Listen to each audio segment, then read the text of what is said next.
Hello students, welcome to Varsha's tutorials. आज हम जो लाइफ प्रोसेसेस का थर्ड पार्ट है, ट्रांसपोर्टेशन, हम इसको स्टार्ट करने जा रहे हैं, जिसमें आज मैं आपको कवर कराऊंगी प्लांट ट्रांसपोर्ट सिस्टम। उसके पहले आप मेरा चैनल सब्सक्राइब कीजिए। आपके कोई सजेशंस हैं या आपके कोई डाउट्स हैं तो आप कमेंट सेक्शन में मुझे लिख सकते हैं। आप मेरा वीडियो स्टार्टिंग से लास्ट तक देखिए, आपके कॉन्सेप्ट्स अच्छे से क्लियर हो जाएंगे। पार्ट वन में मैं कवर करूंगी ट्रांसपोर्टेशन इन प्लांट्स, जाइलम का फंक्शन। सेकेंड पार्ट में मैं कवर करूंगी फ्लोएम का, और इसके बाद हम इससे रिलेटेड क्वेश्चन आंसर्स देखेंगे।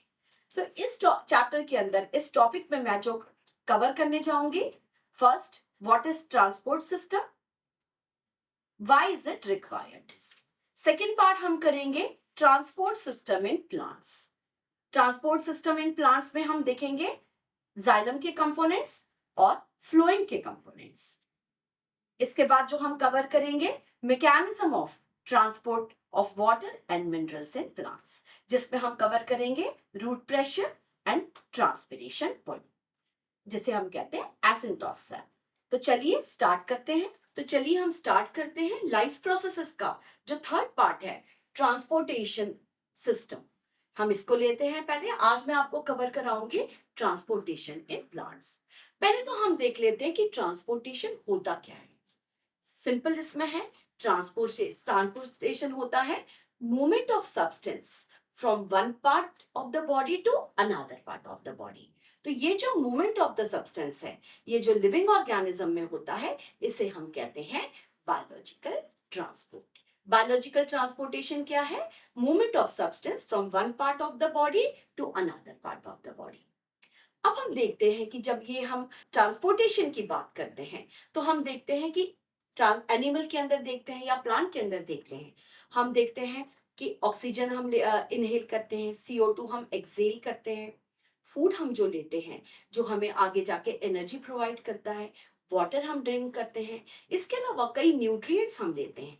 तो इन्हें हर सेल तक कौन पहुंचाता है? क्योंकि एनर्जी तो हमें वहीं से, एनर्जी की तो रिक्वायरमेंट होती ही है। तो लेकिन ये एनर्जी हमारे कंपैरिजन में लेस होती है। तो जैसे मैंने आपको पहले बताया कि प्लांट ट्रांसपोर्ट सिस्टम ये जो है एक लो ट्रांसपोर्ट सिस्टम होता है, क्योंकि लेस एनर्जी रिक्वायर्ड होती है। तो देखते हैं हम इसको। तो ये जो प्लांट ट्रांसपोर्टेशन मेनली होता है डिफ्यूजन एंड ऑस्मोसिस से। हम सबको पता है कि डिफ्यूजन एंड ऑस्मोसिस क्या है। डिफ्यूजन जो है solid and specially gaseous material का एक्सचेंज है from high concentration region to low concentration region, और ऑस्मोसिस है लिक्विड या वाटर का मूवमेंट ऑफ लिक्विड और water from high pressure region और high concentration region to low concentration region. तो जो प्लांट है अपने ट्रांसपोर्टेशन में मेनली यूज करता है डिफ्यूजन एंड ऑस्मोसिस को। तो अभी हम देखते हैं कि प्लांट का जब हम ट्रांसपोर्ट सिस्टम इन प्लांट्स की बात करते हैं तो प्लांट के अंदर आप देखते हैं दो चीजें ट्रांसपोर्ट होती हैं। प्लांट के अंदर first water and minerals transport होते हैं। हम सबको पता है कि वाटर एंड मिनरल्स को रूट्स जो है, जो सॉइल के डायरेक्ट कांटेक्ट में होती है, सॉइल रूट से वाटर एब्जॉर्ब करती है, मिनरल्स भी एब्जॉर्ब करती है। वाटर एंड मिनरल्स रूट से प्लांट के अपर पार्ट में, स्पेशली लीव्स के अंदर, ये जो पार्ट में जाते हैं, इसको कौन पहुंचाता है? इसको मेन कंडक्टिव टिश्यू, जिसे हम कहते हैं जाइलम टिश्यू। तो ये वाटर एंड मिनरल्स को रूट से लीव्स तक पहुंचाने का काम जो करता है वो करता है xylem tissue. Xylem tissue conductive tissue है, और जाइलम टिश्यू मेन एक्चुअली ये 4 कंपोनेंट से मिलकर बनता है, जिसे हम आगे पढ़ेंगे। लेकिन मेन इसके अंदर जो काम करते हैं xylem vessels and xylem tracheids, ये पूरा इनका नेटवर्क बना होता है। ये कंडक्टिव टिश्यू है, लेकिन जाइलम के अंदर जो वाटर एंड मिनरल का फ्लो होता है रूट से, जैसे सॉइल से पूरा लीव्स तक, ये यूनिडायरेक्शनल होता है। ये यूनिडायरेक्शनल मूवमेंट होता है, और जाइलम जो वाटर एंड मिनरल्स को रूट से लीव्स तक जो लेके जाता है, जो ट्रांसपोर्ट करता है, इसे हम कहते हैं ट्रांसपोर्टेशन प्रोसेस। इसके बाद हम बात करेंगे दूसरा जो प्लांट ट्रांसपोर्ट करता है, वो फूड एंड मिनरल्स। हमें सबको पता है फूड बनता है फोटोसिंथेसिस में लीव्स के अंदर, लेकिन जो लीव्स के अंदर जो फूड बनता है, इसे प्लांट के सब नॉन ग्रीन पार्ट में भी पहुंचाने की जरूरत होती है। इसके अलावा रूट एंड शूट टिप्स के ऊपर जो हार्मोन्स बनते हैं, वो भी प्लांट के हर पार्ट को उसकी जरूरत होती है। तो ये जो काम होता है फूड एंड हार्मोन्स को प्लांट के हर non green and all parts में पहुंचाने का काम ये दूसरा कंडक्टिव टिश्यू करता है, फ्लोएम टिश्यू। जाइलम टिश्यू और फ्लोएम टिश्यू, इन दोनों कंडक्टिव टिश्यू है, और दोनों को मिलाकर हम क्या बोलते हैं बच्चों, इन दोनों को मिलाकर हम बोलते हैं वैस्कुलर बंडल। ये हमने 9th में पढ़ा था। तो जाइलम एंड फ्लोएम, इन दोनों को मिला के हम कहते हैं वैस्कुलर बंडल। अब जैसे फ्लोएम है, फ्लोएम को मैं अपनी नेक्स्ट सीरीज में कवर करूंगी। फ्लोएम भी sieve tube and companion cell से बना होता है, और फ्लोएम की मूवमेंट, क्योंकि फ्लोएम को ऊपर भी सारे फूड पहुंचाना रहता है, नीचे भी पहुंचाना रहता है, तो फ्लोएम की जो मूवमेंट होती है वो बाई डायरेक्शनल होती है। फ्लोएम हर लोकेशन के ऊपर फूड पहुंचाता है। तो जो फ्लोएम के जो ट्रांसपोर्टेशन की प्रोसेस है, इसे हम कहते हैं ट्रांसलोकेशन। लेकिन आज हम जो पहला पार्ट कवर करेंगे इसके अंदर water and minerals, transportation of water and minerals from xylem tissue. तो चलिए अब हम जाइलम को थोड़ा डिटेल में देखते हैं। अब जब हम जाइलम के टिश्यू की बात करते हैं, मैंने आपको पहले ही बोला जाइलम एंड फ्लोएम दोनों को मिलाकर ये कॉम्प्लेक्स वैस्कुलर बंडल है। ये दोनों, इनको हम कहते हैं कंडक्टिव टिश्यू। जाइलम जो है, रूट आप सबको पता है कि वाटर जो है, वाटर एंड मिनरल्स, रूट्स जो है ये सॉइल से एब्जॉर्ब करती है, और ये एक चैनल जैसे सिस्टम होता है, और ये लीव्स तक ये पहुंचाने का काम करता है। अब जाइलम जो है ये बेसिकली 4 कंपोनेंट से मिलकर बना होता है। फर्स्ट है vessels, xylem vessels. Xylem vessels mainly dead cell से मिलकर बनती है। दूसरा जो कंपोनेंट होता है जाइलम का, ट्रैकेट्स। ट्रैकेट्स भी डेड सेल से मिलकर बनती है। थर्ड पार्ट जो होता है, थर्ड कंपोनेंट है जाइलम पैरेन्काइमा। हमें पता है कि पैरेन्काइमा हमने 9th में आपने पढ़ा है, पैरेन्काइमा लिविंग सेल्स होती है। तो ये पैरेन्काइमा ही जाइलम के अंदर है जो लिविंग होता है। और लास्ट होता है जाइलम फाइबर्स यानी जाइलम स्क्लेरेन्काइमा जो डेड सेल्स होती है। यानी हम जाइलम की बात करें तो जाइलम में 3 कंपोनेंट्स जो रहते हैं, वेसल्स, ट्रैकेट्स और फाइबर्स, ये तीनों डेड होते हैं, सिर्फ पैरेन्काइमा लिविंग होती है। लेकिन हम हमारा मेन फोकस करेंगे वेसल्स एंड ट्रैकेट्स के अंदर, क्योंकि कंडक्शन ऑफ वाटर में इन्हीं 2 कंपोनेंट्स का रोल होता है। पैरेन्काइमा और फाइबर्स का वाटर एंड मिनरल कंडक्शन में इतना रोल नहीं होता। तो पहले हम वेसल्स को देख लेते हैं। जो वेसल्स होती है ये डेड सेल से मिलकर बनती है। आप जैसे कि डायग्राम में देख रहे हो, ये इस तरह से उसके दोनों ऊपर का और नीचे अपर एंड लोअर एंड जो है ये ओपन होता है। ये सेल्यूलोज, ये जो आप देख रहे हो उसकी सेल, ये सेल्यूलोज और लिग्निन की बनी होती है। इसकी वॉल के ऊपर थिक लिग्निन डिपॉजिट हो जाता है। नेचुरली आप यहाँ पर जो बीच में मैंने जहाँ पिट्स लिखा है, तो जो बीच वाला पार्ट होता है, इस पार्ट के ऊपर लिग्निन डिपॉजिट नहीं होता। तो यहाँ से वाटर जो है आराम से वाटर यहाँ से ट्रांसपोर्ट हो जाता है, वाटर यहाँ से निकल जाता है। ये जो डेड सेल्स होती है पूरे, इसमें साइटोप्लाज्म एंड न्यूक्लियस एब्सेंट होता है। ये पूरा पाइप जैसे चैनल होता है एक, जो रूट से स्टार्ट होता है और अपर पार्ट लीव्स तक खत्म हो जाता है। तो ये मैंने आपको कवर किया है वेसल्स। अब हम दूसरा इंपॉर्टेंट पार्ट बात करेंगे, part that is tracheids. Vessels के अलावा जो दूसरे कंपोनेंट्स होते हैं जाइलम में, वो होते हैं ट्रैकेट्स। ट्रैकेट्स जो है ये भी डेड सेल से मिलकर बनती है। आप ये देख रहे हैं, ये स्पिंडल शेप्ड होती है, दोनों ऊपर के एंड क्लोज्ड एंड है। तो यहाँ बीच में पिट्स होते हैं जहां से वाटर ट्रांसपोर्ट हो जाता है, वाटर निकल जाता है। नॉन फ्लावरिंग प्लांट के अंदर ये जो ट्रैकेट्स है ये बहुत एक्टिव होती है। तो हम कंडक्शन ऑफ वाटर में, जैसा मैंने आपको बताया, मेन किसका रोल होगा, वेसल्स का और ट्रैकेट्स का। अब हम आगे देखते हैं कंडक्शन ऑफ वाटर किस तरह से। चलिए अभी हम आगे बढ़ते हैं इसका, हम देखते हैं mechanism of transport of water and minerals in plant. Mechanism of transport of water and minerals in plant. ये किस तरह से होता है, मैंने आपको पहले ही अभी जस्ट बताया था, ये मेन काम करता है जाइलम टिश्यू। अब ये जो है मैकेनिज्म के, इसलिए हम इसको 2 पार्ट में डिवाइड करते हैं। फर्स्ट पार्ट है रूट प्रेशर और सेकेंड पार्ट है ट्रांसपिरेशन। पहले हम रूट प्रेशर देख लेते हैं। हम जानते हैं कि जो रूट्स होती है, रूट्स जो होती है वो डायरेक्ट कांटेक्ट में होती है सॉइल के, और सॉइल से root water and mineral absorb करती है। आप यहाँ डायग्राम में देख सकते हो, soil and mineral water root के अंदर कैसे आता है, सॉइल के अंदर हाई प्रेशर होता है, वहां वाटर एंड मिनरल ज्यादा अमाउंट में होते हैं, तो high pressure region to low pressure region ये मूव करता है। अब जो water and minerals high pressure region to low pressure region, मतलब रूट के अंदर आ गए, तो आप यहाँ पर रूट के अंदर देख रहे हो यहाँ पर, तो यहाँ पर कलेक्ट हो गए। अब इस रूट के अंदर आप देख रहे हैं कि सोल्यूट जो है, मतलब मिनरल्स यानी आयंस, ये आयंस को एब्जॉर्ब करता है। मिनरल क्या होते हैं, आयंस के फॉर्म में एब्जॉर्ब करता है। तो ये जो आप रूट देख रहे हैं, इसके अंदर सल्यूट का कंसंट्रेशन हाई हो जाता है, और जो वाटर कंसंट्रेशन है, मतलब जो सॉल्वेंट का कंसंट्रेशन है, वो लो हो जाता है रूट के अंदर। तो नेचुरली अभी दोनों कंसंट्रेशन डिफरेंस दोनों में क्रिएट हो गया। इसकी वजह से क्या हो गया कि जो सॉइल से जो वाटर है वो अंदर की ओर रूट में मूव करना स्टार्ट हो जाएगा। वाटर अंदर की ओर, इस तरह से रूट जो है वाटर एब्सॉर्ब कर लेती है। आपको समझ में आ गया होगा, मैं एक बार फिर से आपको क्विकली बता देती हूँ। रूट जो है, जो डायरेक्ट कांटेक्ट में होती है वाटर के, सॉइल के, तो रूट जो है वो सॉइल से वाटर एंड मिनरल्स एब्सॉर्ब करती है। मिनरल्स बेसिकली आयंस के फॉर्म में एब्सॉर्ब करती है। तो ये जो रूट जो मिनरल्स एंड सॉइल से वाटर एब्सॉर्ब करती है, ये जब रूट के अंदर पहुंचते हैं, रूट के कॉर्टेक्स में पहुंचते हैं, तो यहाँ पर हम जब मिनरल्स जब वाटर के अंदर डिसॉल्व हो जाते हैं, तो हम उसको खाली वाटर या मिनरल्स नहीं कहते, तब हम उसको क्या कहते हैं, सैप, सेल सैप। तो अब हम इसको कहते हैं सेल सैप।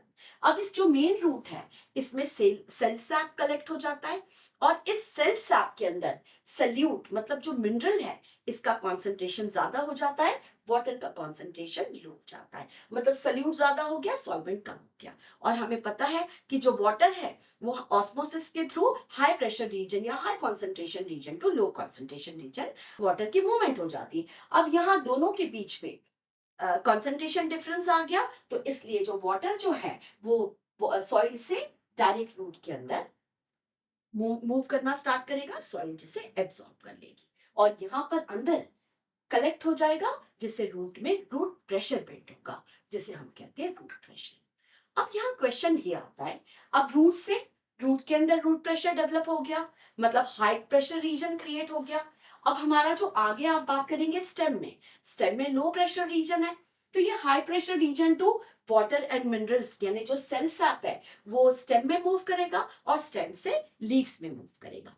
लेकिन होता क्या है कि जैसे आप देख रहे हो ट्री के अंदर लेंथ बहुत ज्यादा होती है, ट्रीज का साइज बहुत बिग होता है, तो ये जो रूट प्रेशर है, ये प्रोसेस अकेली जो transportation of water and mineral के लिए इनफ नहीं होती। ये अकेला रूट प्रेशर जो है इसे नहीं कर सकता। तो इसके लिए हमें जो दूसरी प्रोसेस है वो रिक्वायर्ड होती है, जिसे हम कहते हैं ट्रांसपिरेशन। रूट प्रेशर इनफ नहीं होता, इसलिए ट्रांसपिरेशन की जरूरत पड़ती है। तो अब हम देख लेते हैं कि ट्रांसपिरेशन क्या होता है। ट्रांसपिरेशन देख लेते हैं। अब हम देखते हैं, जैसे ही वाटर एंड मिनरल्स को रूट ने एब्सॉर्ब किया, high pressure to low pressure region, इसमें बहुत इंपॉर्टेंट काम करता है जाइलम। आपने जाइलम देखा, एक चैनल लाइक स्ट्रक्चर होता है, ट्रैकिट्स एंड वेसल्स का बना चैनल लाइक स्ट्रक्चर होता है। जैसे आप पाइप देखते हो, इस तरह से होता है। अब वाटर जो है, water and minerals high pressure region to low pressure region, इसकी अपवर्ड मूवमेंट होने लगेगी। अब जब ये लीव्स तक पहुंचते हैं, तो लीव्स जो है, अब ये जब लीव्स तक पहुंचता है, तो लीव्स जो है फोटोसिंथेसिस में, वाटर का मेन यूज होता है फोटोसिंथेसिस में। लेकिन प्लांट का क्या होता है, प्लांट सिर्फ 1 या 2% वाटर ही यूज करता है, लेकिन वाटर तो कंटिन्यूसली ऊपर जाता रहता है। फोटोसिंथेसिस प्रोसेस होती है जिसमें प्लांट कार्बन डाइऑक्साइड लेता है, क्लोरोफिल और सन एनर्जी की हेल्प से अपना फूड ग्लूकोज बनाता है। लेकिन प्लांट इसमें सिर्फ 1 या 2% वाटर यूज करता है। तो जो बाकी जो एक्स्ट्रा वाटर है वो कंटिन्यूस स्टोमेटा के अंदर कलेक्ट होता जाता है। स्टोमेटा के अंदर जैसे ही वाटर का प्रेशर बना, स्टोमेटा ओपन हो जाते हैं, और ट्रांसपिरेशन के थ्रू कंटिन्यूस वाटर बाहर निकलता रहता है। ये जो ट्रांसपिरेशन प्रोसेस है, ये प्लांट के अंदर डे नाइट कंटिन्यूस चलती रहती है। वाटर जो है, ट्रांसपिरेशन क्या है, जो एक्स्ट्रा वाटर है ये लीव्स, ग्रीन लीव्स से कंटिन्यूस एटमॉस्फेयर में जाता रहता है। तो ये जो ट्रांसपिरेशन से क्या होता है, ये जो लीव्स है, यहाँ पर जो हमारा जो प्रेशर है, वाटर पूरा निकल गया यहाँ बाहर, तो यहाँ पर वैक्यूम क्रिएट हो गया। तो जो हाइड्रोस्टैटिक प्रेशर है यहाँ पर लीव्स में कम हो गया as compare to stem and leaves. यहाँ पर वैक्यूम क्रिएट हो गया। क्योंकि सारा का सारा वाटर तो बाहर निकल गया, वैक्यूम क्रिएट हुआ एज कम, और जो हाइड्रोस्टैटिक प्रेशर है वो रूट, स्टेम और रूट के कंपैरिजन में यहाँ पर बहुत लो हो गया।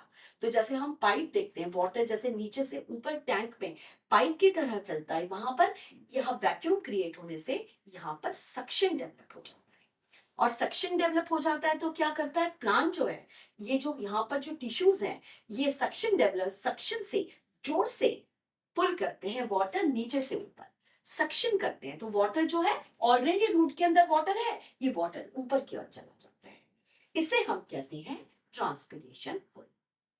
और ये जो ट्रांसपिरेशन पुल की वजह से वाटर की मूवमेंट अपवर्ड हो जाती है, वापस प्लांट उतना ही यूज करता है और ट्रांसपिरेशन के थ्रू वाटर को बाहर निकाल देता है। ये जो ट्रांसपिरेशन पुल है, जहां पर वाटर कंटिन्यूअसली बाहर निकलता रहता है, वैक्यूम क्रिएट हो जाता है और प्लांट सक्शन से प्लांट वाटर को ऊपर खींचता है, और इस अपवर्ड मूवमेंट को हम कहते हैं एसेंट ऑफ सैप। तो ये जो बेसिकली मैकेनिज्म है transport of water and minerals का, इसे हम कहते हैं एसेंट ऑफ सैप। और ये एसेंट ऑफ सैप किसकी वजह से होता है? Due to transpiration pull from leaves. तो आई होप आपको यहाँ तक क्लियर हो गया होगा। एग्जाम में रूट प्रेशर क्या है, what do you mean by root pressure, what is transpiration, significance of transpiration, transpiration pull and ascent of sap, ये एग्जाम में 100% आपके क्वेश्चंस आते हैं, जो मैं आपको बाद में करूंगी। अब हम एक बार रूट के डायग्राम के साथ इसको एक बार फिर से क्विक इसको देख लेते हैं।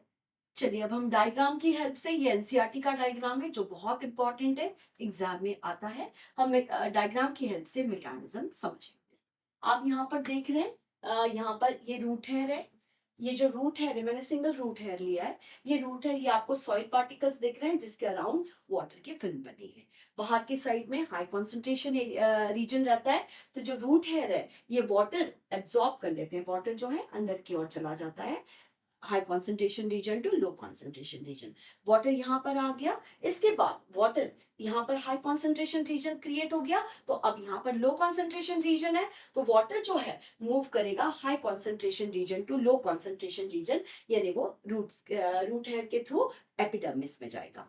अब एपिडर्मिस से कॉर्टेक्स के अंदर आएगा, हमें ये सब लास्ट ईयर पढ़ा हुआ है आपने 9th में, और वहां से आएगा एंडोडर्मिस में। अब यहाँ पर रूट के अंदर तो रूट प्रेशर क्रिएट हो गया, हाई कॉन्सेंट्रेशन रीजन आ गया, लेकिन स्टेम के अंदर लो प्रेशर रीजन है, लो कॉन्सेंट्रेशन रीजन है। तो रूट से जो वाटर एंड मिनरल्स है, मैंने आपको जैसे बोला था कि वाटर जब और मिनरल्स जब वाटर के अंदर डिसॉल्व हो जाते हैं तो हम उन्हें कहते हैं सेल सैप। तो ये जो सेल सैप है, या हम इसको कहते हैं वाटर एंड मिनरल्स, ये कहाँ मूव करेगा? जाइलम से अपवर्ड डायरेक्शन।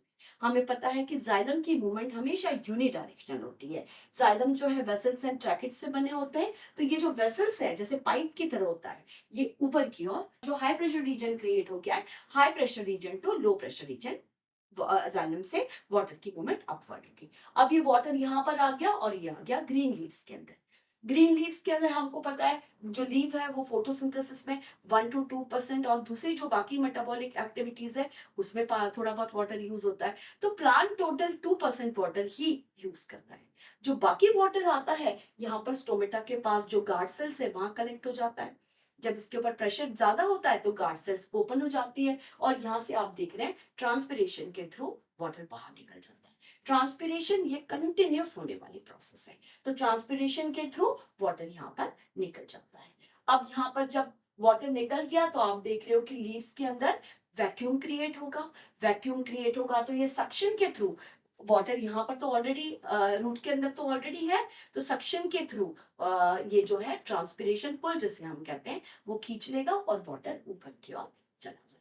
तो ये मैंने आपको पूरी तरह से क्लियरली एक्सप्लेन किया है कि किस तरह से mechanism of water and minerals जो जाइलम है रूट किस तरह से एब्जॉर्ब करती है और लीव्स तक पहुंचाती है। मैंने आपको पूरा क्लियरली बता दिया है कि ये मूवमेंट यूनिडायरेक्शनल होती है। तो जाइलम जो वाटर एंड मिनरल्स का ट्रांसपोर्ट करता है लीव्स तक, उस प्रोसेस को हम कहते हैं ट्रांसपोर्टेशन मेथड। आपको ये क्लियर समझ में आ गया होगा। एक बार आप अच्छे से रिवाइज कीजिए, इससे रिलेटेड क्वेश्चंस एग्जाम में बहुत आते हैं। सब्सक्राइब कीजिए चैनल और स्टार्टिंग से लेकर एंड तक इसे देखिए। मैं नेक्स्ट पार्ट में आपको एक्सप्लेन करूंगी मैकेनिज्म ऑफ फ्लोएम, और उसके बाद हम इससे रिलेटेड क्वेश्चन आंसर्स देखेंगे।